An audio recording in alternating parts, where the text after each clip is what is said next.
Budi adalah seorang petugas keamanan di sebuah gedung perkantoran di tengah kota. Penghasilannya pas-pasan. Jadi ketika seorang kenalannya, Arman, menawarkan pekerjaan tambahan, ia langsung tertarik. Hanya perlu berjaga semalam. "Bud," kata Arman. "Bayarannya 300.000. Rumah kosong di pinggiran kota." Tanpa pikir panjang, Budi menerima tawaran itu. Jumlahnya memang lumayan untuk hanya 1 malam. Ketika malam tiba, Budi berangkat menuju rumah itu. Saat tiba, ia langsung merasakan aura yang tak biasa. Rumah itu besar, tapi suram. Catnya mengelupas, jendela-jendelanya berdebu, dan seluruh bangunan tampak tenggelam dalam kegelapan. Hanya ada satu lampu di depan yang menyala, memberikan kesan bahwa tempat ini menyimpan sesuatu yang lebih dari sekadar kenangan masa lalu. Begitu ia masuk, hawa dingin langsung menyambut, meskipun malam itu sebenarnya tak begitu dingin. Ruang tamu yang luas tampak kosong, hanya berisi beberapa furnitur tua yang tampak berdebu. Di sudut ruangan, ada sebuah cermin besar yang sudah buram. Budi duduk di sebuah sofa tua yang menghadap ke cermin itu, mencoba membiasakan diri dengan kesunyian yang menyelimuti tempat tersebut. Waktu menunjukkan pukul 11 malam. Budi mencoba menenangkan diri dan mengabaikan perasaan tak nyaman. Tapi, tak lama setelah itu, ia mendengar suara samar dari arah dapur. Seperti suara piring beradu pelan, disusul suara langkah kaki yang lemah, seolah ada seseorang yang sedang berjalan mengitari rumah. Jantungnya berdegup kencang. Tetapi ia berusaha tetap tenang, mencoba berpikir bahwa suara-suara itu hanyalah efek dari rumah tua yang sudah lama kosong. Ia menyalakan senter dan mencoba melihat lebih jelas ke sekitar ruangan. Namun, di cermin besar di depannya, ia melihat sesuatu yang membuat bulu kuduknya berdiri. Bayangan seseorang berdiri di belakangnya, samar dan berbalut kain putih. Perlahan, bayangan itu bergerak mendekat, seakan ingin meraih bahunya. Budi tak berani berbalik, ia hanya bisa memandangi cermin dengan tubuh yang gemetar.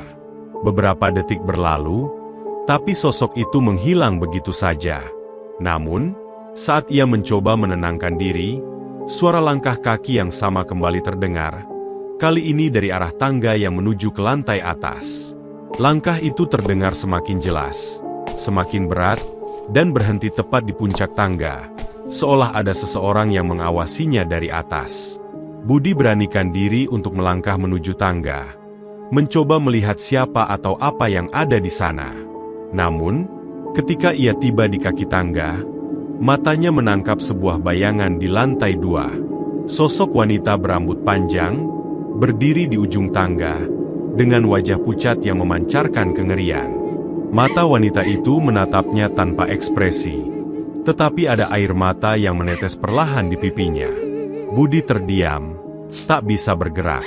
Sosok itu hanya berdiri di sana, tanpa suara, hanya menatap tajam ke arahnya. Tanpa berpikir panjang, Budi mundur perlahan dan kembali ke ruang tamu, berharap sosok itu akan menghilang. Tapi, suara tangisan mulai terdengar, pelan tapi memilukan, seolah meminta pertolongan. Budi merasa seluruh tubuhnya menggigil. Namun ia tak bisa meninggalkan rumah itu begitu saja.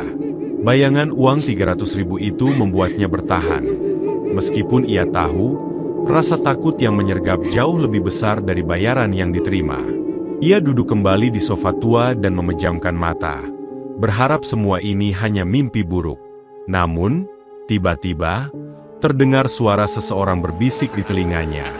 "Kenapa kamu datang? Temani aku. Aku kesepian." Suara itu pelan, penuh rintihan, seakan berasal dari jiwa yang tersiksa. Budi membuka mata dan melihat ke cermin di depannya. Kali ini, sosok wanita itu tampak lebih jelas. Berdiri di belakangnya, menatapnya dengan mata yang penuh duka. Wajahnya pucat, dengan jejak darah di lehernya. Tangan wanita itu terulur ke arah Budi, seakan ingin menyentuhnya. Tak tahan lagi, Budi berdiri dan berlari ke arah pintu depan. Namun, pintu itu seolah tak bisa dibuka, seakan ada sesuatu yang menahannya dari dalam. Ia mencoba menarik gagang pintu dengan kuat, tapi tetap tak bergemi. Dari belakangnya, suara tangisan semakin keras, berubah menjadi jeritan yang memilukan. Suara itu terus memanggil namanya. Budi, Budi, jangan tinggalkan aku. Dengan panik, Budi menggedor-gedor pintu sambil berteriak minta tolong. Hingga tiba-tiba, pintu itu terbuka dengan keras, dan ia langsung keluar tanpa menoleh ke belakang. Begitu keluar, ia jatuh terduduk di depan rumah. Napasnya tersengal. Ia melihat ke arah jendela lantai 2, dan di sana, sosok wanita itu berdiri, menatapnya dengan tatapan kosong, seolah memperingatkan bahwa ia akan kembali suatu hari nanti. Ketika pagi tiba, Budi menemui Arman, kenalannya yang memberikan pekerjaan itu. Dengan emosi, ia menuntut penjelasan tentang rumah tersebut. Namun, Arman hanya menatapnya bingung, mengatakan bahwa ia tak pernah menawarkan pekerjaan itu pada Budi. Dengan terkejut, Budi menyadari bahwa entah bagaimana ia dipanggil oleh sesuatu dari rumah itu. Mungkin, ia hanya salah satu dari mereka yang ditarik untuk masuk, dan mungkin suatu hari nanti, rumah itu akan kembali memanggilnya. Sejak malam itu, Budi tak lagi berani mengambil pekerjaan tambahan. Bahkan, dalam tidurnya, ia masih sering melihat sosok wanita itu, berdiri di pojok kamarnya, memandanginya dengan tatapan penuh dendam dan kesedihan.